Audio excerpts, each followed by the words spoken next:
गोटे बणरे रहुथिला ठेकुआटीए।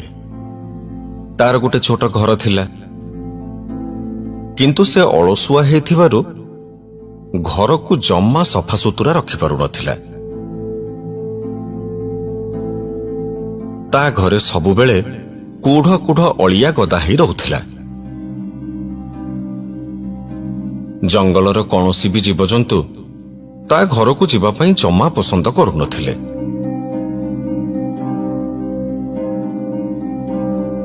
ठेकुआटी दिन सारा बाहरे बुलुथिला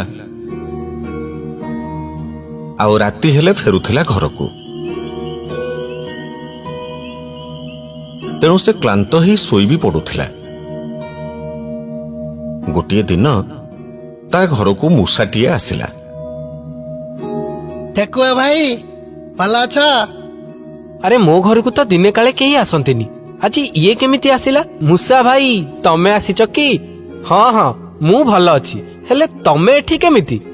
कौन करिबी भाई, मो घर काली राति रे भांगी गला, तेणु मते घर टिके आश्रय दियो दया करी। अरे अरे मो पई एटा गोटे भल सुजोग। ये जदि मो पाखरे रहिबो ताले मो घर द्वारा सफा सुतरा रहिबो आ मु आराम रे सोई पारिबी, भलरे गंडे खाई पारिबी। ठीक अछि मोर किछि असुविधा नहीं, हेले मोर गोटे शर्त अछि। शर्त माने तमे मो घर द्वारा सफा रखिबो। एटा कोन कहिबा कथा? मु एठी रहिबी जते बेले मोर कोन एतिकी दायित्व नाही? बेस तमे ताले एठी रुह आजिठू। सेई दिनो मूसा आउ ठेकुआ से घरे रहिले। किछि दिन गला, ठेकुआ ता संपर्कीयंक घर को गला आउ गला बेले मूसा को सब कथा भलरे बुझेईकी गला। देख मूसा भाई, मु किछि दिन पाई बंधु घर को जाउछि, मते फेरिबा को पाखापाखी मासटे लागिबो। तेणु तमे राति रे भल करी कबाट बंद करी सोइबो, संध्या सुधा घर को फेरी आसीबो। घर द्वार मने करी सफा रखिबो।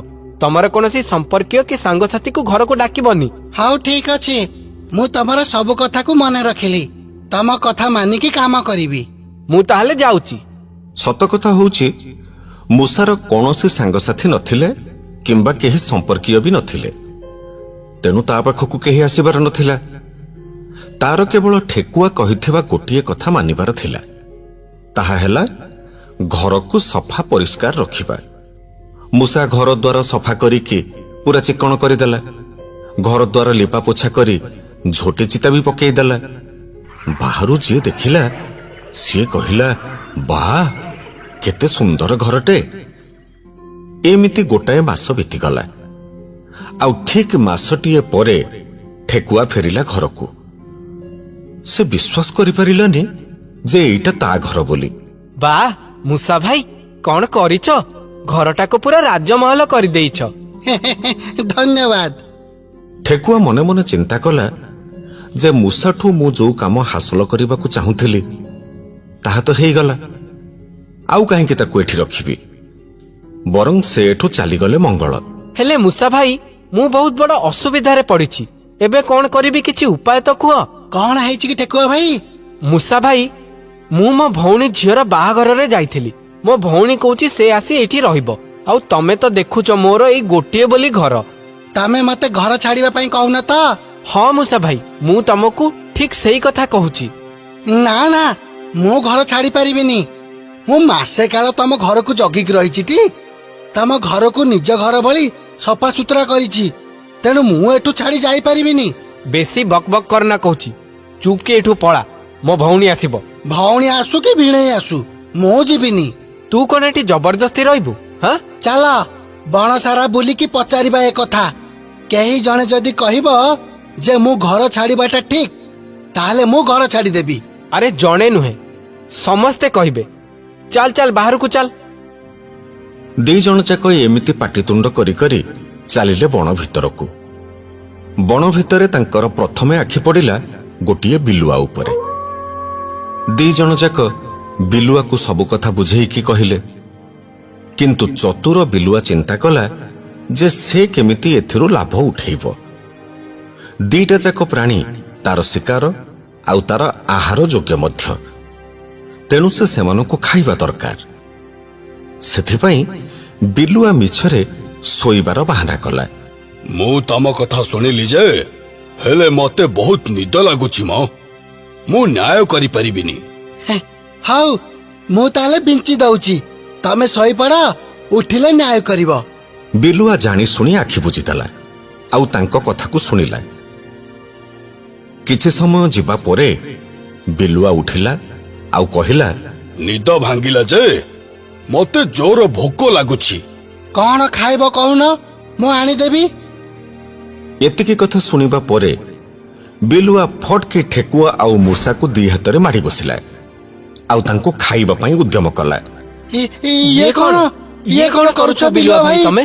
ଆମେ ତ ତମ ପାଖକୁ ନ୍ୟାୟ ପାଇଁ ଆସିଥିଲୁ।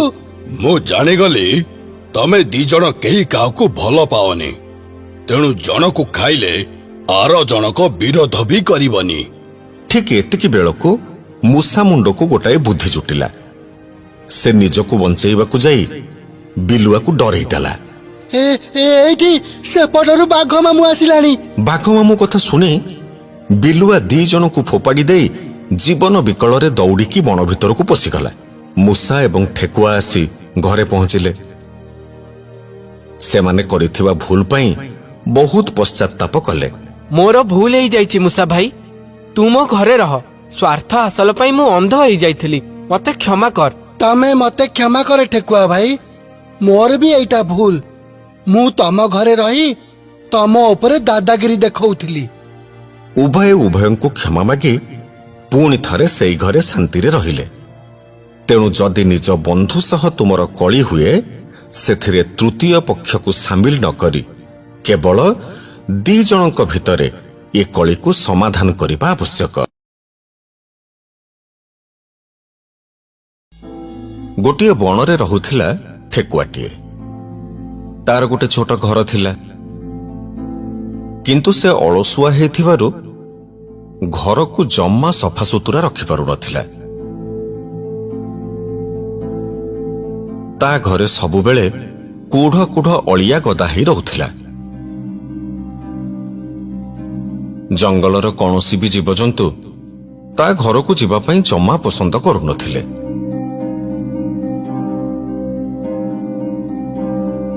ଠେକୁଆଟି ଦିନସାରା ବାହାରେ ବୁଲୁଥିଲା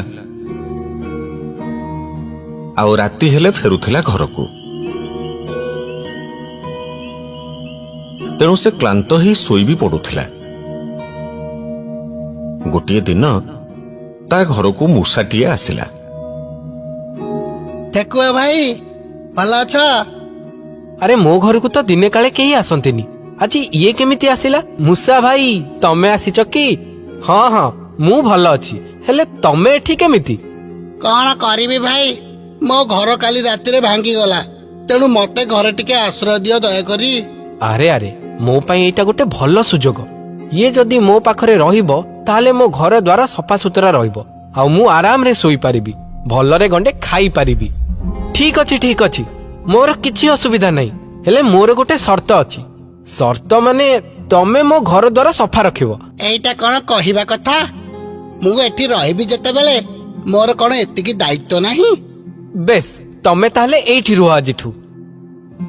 ସେଇଦିନୁ ମୂଷା ଆଉ ଠେକୁଆ ସେ ଘରେ ରହିଲେ। କିଛି ଦିନ ଗଲା। ଠେକୁଆ ତା ସମ୍ପର୍କୀୟଙ୍କ ଘରକୁ ଗଲା ଆଉ ଗଲାବେଳେ ମୂଷାକୁ ସବୁ କଥା ଭଲରେ ବୁଝେଇକି ଗଲା। ଦେଖ ମୂଷା ଭାଇ, ମୁଁ କିଛି ଦିନ ପାଇଁ ବନ୍ଧୁ ଘରକୁ ଯାଉଛି, ମତେ ଫେରିବାକୁ ପାଖାପାଖି ମାସଟେ ଲାଗିବ। ତେଣୁ ତମେ ରାତିରେ ଭଲ କରି କବାଟ ବନ୍ଦ କରି ଶୋଇବ, ସନ୍ଧ୍ୟା ସୁଦ୍ଧା ଘରକୁ ଫେରି ଆସିବ। ଘର ଦ୍ୱାର ମନେ କରି ସଫା ରଖିବ। ତମର କୌଣସି ସମ୍ପର୍କୀୟ କି ସାଙ୍ଗସାଥୀକୁ ଘରକୁ ଡାକିବନି। ହଉ ଠିକ ଅଛି, ମୁଁ ତମର ସବୁ କଥାକୁ ମନେ ରଖିଲି। ତମ କଥା ମାନିକି କାମ କରିବି। ମୁଁ ତାହେଲେ ଯାଉଛି। ସତ କଥା ହଉଛି ମୂଷାର କୌଣସି ସାଙ୍ଗସାଥୀ ନଥିଲେ କିମ୍ବା କେହି ସମ୍ପର୍କୀୟ ବି ନଥିଲେ। ତେଣୁ ତା ପାଖକୁ କେହି ଆସିବାର ନଥିଲା। ତାର କେବଳ ଠେକୁଆ କହିଥିବା ଗୋଟିଏ କଥା ମାନିବାର ଥିଲା, ତାହା ହେଲା ଘରକୁ ସଫା ପରିଷ୍କାର ରଖିବା। ମୂଷା ଘର ଦ୍ୱାର ସଫା କରିକି ପୁରା ଚିକ୍କଣ କରିଦେଲା। ଘର ଦ୍ୱାର ଲିପା ପୋଛା କରି ଝୋଟି ଚିତା ବି ପକେଇଦେଲା। ବାହାରୁ ଯିଏ ଦେଖିଲା ସିଏ କହିଲା, ବାଃ କେତେ ସୁନ୍ଦର ଘରଟେ। ଏମିତି ଗୋଟାଏ ମାସ ବିତିଗଲା। ଆଉ ଠିକ ମାସଟିଏ ପରେ ଠେକୁଆ ଫେରିଲା ଘରକୁ। ସେ ବିଶ୍ୱାସ କରିପାରିଲାନି ଯେ ଏଇଟା ତା ଘର ବୋଲି। ବାଃ ମୂଷା ଭାଇ, କଣ କରିଛ